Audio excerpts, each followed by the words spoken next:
Hello everyone, আসসালামু আলাইকুম রহমতুল্লাহি ওয়া বারাকাতুহু। সানাস ফ্যামিলি লাইফস্টাইল চ্যানেল থেকে নতুন আরও একটা ব্লগ দেখার জন্য সবাইকে আমন্ত্রণ জানাচ্ছি। আমি আয়েশা সিদ্দিকা। আশা করছি যে যেখান থেকে আমার ভিডিওটি দেখছেন সবাই খুব ভালো আছেন, সুস্থ আছেন। আমরাও আলহামদুলিল্লাহ আল্লাহ তাআলার অশেষ রহমতে অনেক ভালো আছি। আজকের ব্লগটা সকাল থেকে শুরু করেছি। সকালবেলা নাস্তা রেডি করছি। তো আজকে সেমাই দিয়ে রুটি দিয়ে খাবো, সেজন্য দুধ সেমাই রান্না করছি। আর এই সেমাইটা আমাদের সবারই অনেক পছন্দ, সেজন্য এটাই বেশি রান্না করা হয়। শুরু থেকে শেষ পর্যন্ত ভিডিওটি না টেনে দেখবেন, আশা করছি আপনাদের কাছে ভালো লাগবে। যদি ভালো লাগে তাহলে প্লিজ লাইক কমেন্ট শেয়ার করতে ভুলবেন না। আর আমার চ্যানেলটিকে সাবস্ক্রাইব করে রাখতে পারেন আমাকে সাপোর্ট করার জন্য। তো দুপুরে রান্না বান্না করা হয়ে গেছে, আজকে আর এগুলো শেয়ার করলাম না, কারণ আজকে 2টা ভর্তার আইটেম করেছি। আর ভর্তার আইটেম যেদিন করি সেদিন আমার কাছে একটু ঝামেলা মনে হয় কাজ করা।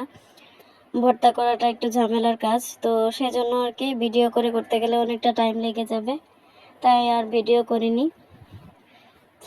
তো রান্না বান্না শেষ। এখানে কলিজা, ফেফসা আর গুর্দা একসাথে ভুনা করেছি। গুর্দাটা অনেকে নাও চিনতে পারেন, আমরা গুর্দা বলি, এটা কলিজার সাথে থাকে।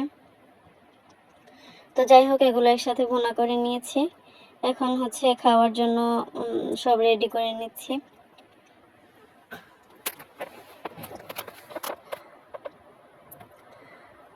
তো হাজব্যান্ডের আবদারে আজকে ভর্তা করা হয়েছে, কারণ ওনার নাকি ডাল ভর্তা খেতে মন চাইছে। আর অনেক দিন থেকে তো মাংস খেতে খেতে একদম অবস্থা খারাপ, তো সেজন্য আর কি ভর্তা করা হলো। এই যে কাঁঠালের বিচি ভর্তা, আর এটা ডাল ভর্তা। আর কাঁঠালের বিচি ভর্তাটা এক একজন এক এক রকমভাবে করে।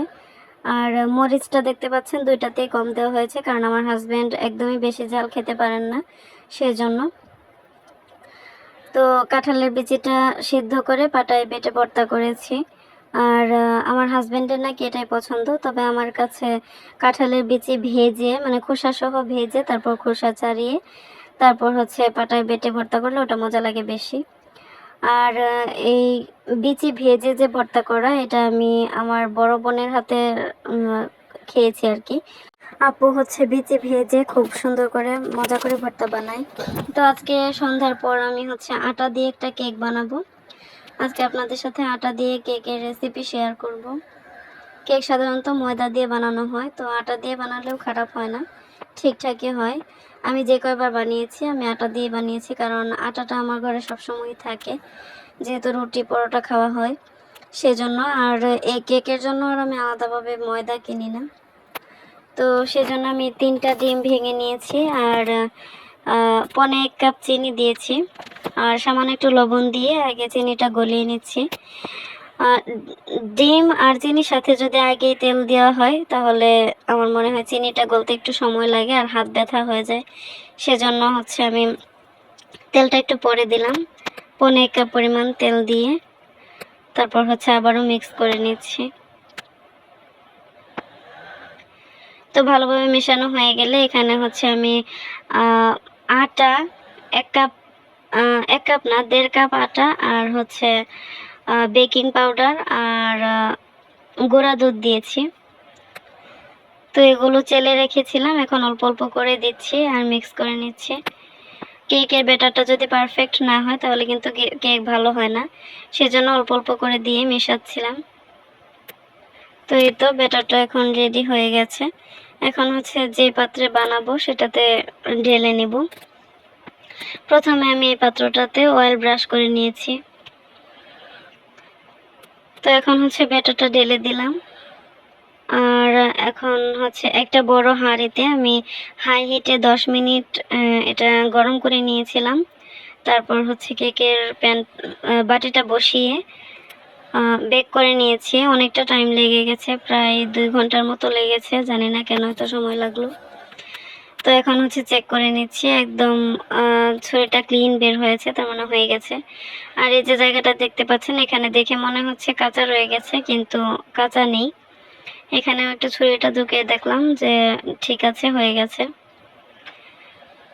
তো এখন এটাকে মোল্ড আউট করে নিব একটু ঠান্ডা করে।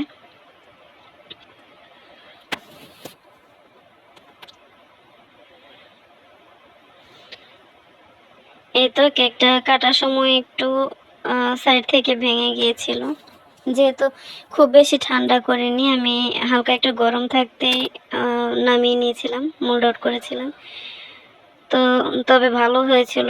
এই তো দেখতে পাচ্ছেন কতটা ফ্লাফি হয়েছে। আজকে আমার গলায় একটু প্রবলেম আছে, কথা বলতে খুবই অসুবিধা হচ্ছে, তো সবাই এটা ক্ষমা সুন্দর দৃষ্টিতে দেখবেন। তো দেখতে পাচ্ছেন আটার কেকটা কতটা সুন্দর হয়েছে। তো আজকের ভিডিওটা এখানেই শেষ করছি। সবাই ভালো থাকবেন, সুস্থ থাকবেন, আর আমাদের জন্য দোয়া করবেন। আল্লাহ হাফেজ। আসসালামু আলাইকুম রহমতুল্লাহ।